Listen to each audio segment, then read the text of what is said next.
dilim ng isip, may bulong na malalim.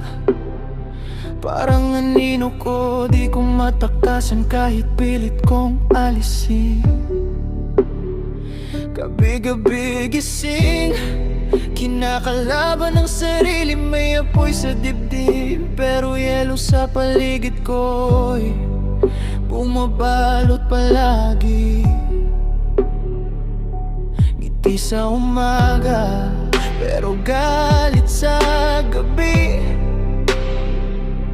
Dalawang mukha, sino ba talaga ako sa sarili?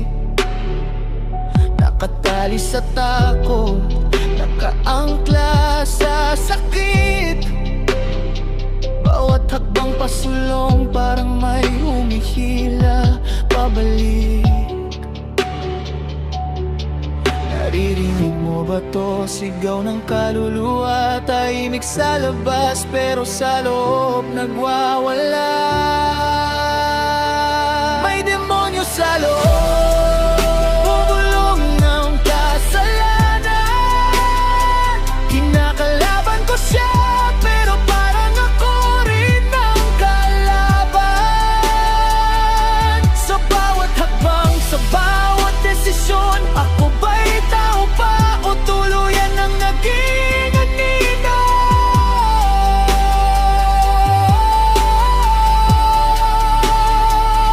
May demonyo sa loob, di ko mapigilan.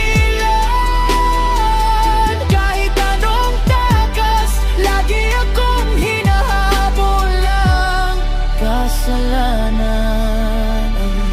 Lumaki sa galit, sanay sa sugat, bawat alaala parang kutsilyong sumaksak sa puso kong basag. Tinakpan ko ng tapang, pero peke lang pala. Kasi pag nag-iisa na, ako rin ang sumisira sa sarili ko, diba?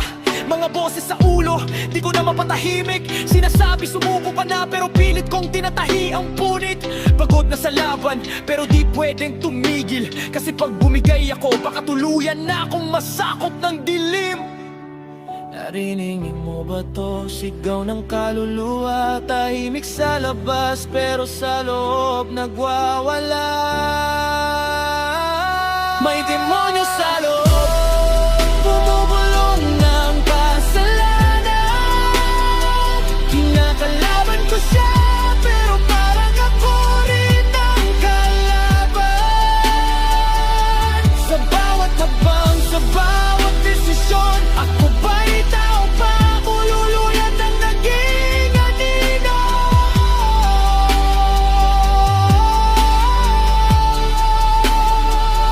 May demonyo sa loob, di ko mapigilan. Kahit anong takas, lagi akong hinahabol ng kasalanan. Pero teka, di ba huli ang lahat? Kahit madilim, may liwanag pa rin na sumisikat. Hindi ako perfecto o may mali, pero hindi ibig sabihin nun wala na akong pag-asa maging malaya muli.